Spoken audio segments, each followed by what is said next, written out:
L'atelier Villepert, territoire pilote de la transition, il cherche à répondre à une question qui est comment moi qui suis engagé dans une démarche de transition, je peux profiter de l'expérience d'autres acteurs. Alors l'expérience passée, accumulée, ou l'expérience d'autres acteurs qui sont en parallèle de moi et qui sont eux aussi engagés dans des démarches. C'est ça la question centrale. Il y a différents points de vue qui sont absolument indispensables et complémentaires, parfois contradictoires, ce qui fait la richesse de cette mise en lien.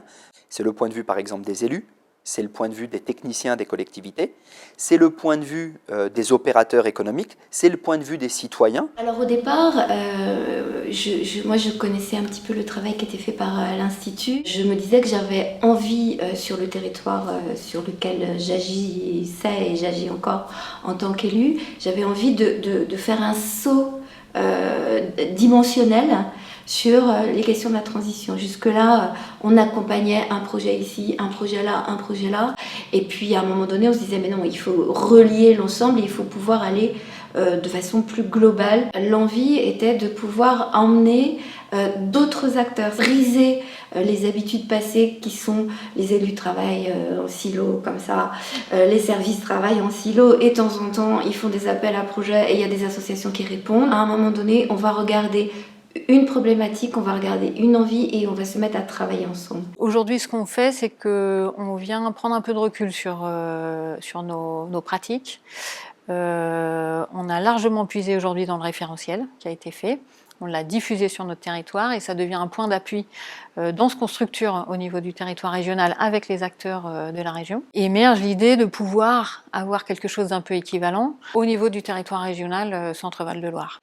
Comment on s'appuie sur les habitants, comment on leur donne davantage les outils, où on accompagne leur volonté d'engagement pour qu'ils puissent être en capacité de répondre à tous ces défis. Je suis très intéressé par la démarche Villepert parce que le cœur de l'activité, que ce soit le Collège des transitions sociétales ou la Fulchentrerie que je dirige, le club d'entreprise, on est confronté à la question de la coopération. Comment mobiliser les élus et les services du côté de la société civile et à l'inverse, de voir comment les élus et les services s'intéressent à comment mobiliser la société civile. Nous sommes dans la logique, dans la recherche d'une co-construction de politique publique, d'être co-auteur de politique publique sur nos territoires. Alors, ce qui m'a très intéressé dans le référentiel des Villepert lorsque j'en ai pris connaissance, c'est d'une part la méthode employée. Parce qu'on n'est pas là dans une étude un peu réalisée par des externes, même s'il y a des experts un peu extérieurs aux collectivités en question, mais le référentiel, il est co-élaboré par les territoires. Venir se confronter et se mettre avec d'autres qui ont mené ces choses, moi je trouve que ça apporte du réconfort parce qu'on s'aperçoit qu'on n'est pas complètement à côté de la plaque sur les questions, sur les enjeux. C'est plutôt confortant. Et je dis pas forcément réconfortant, mais confortant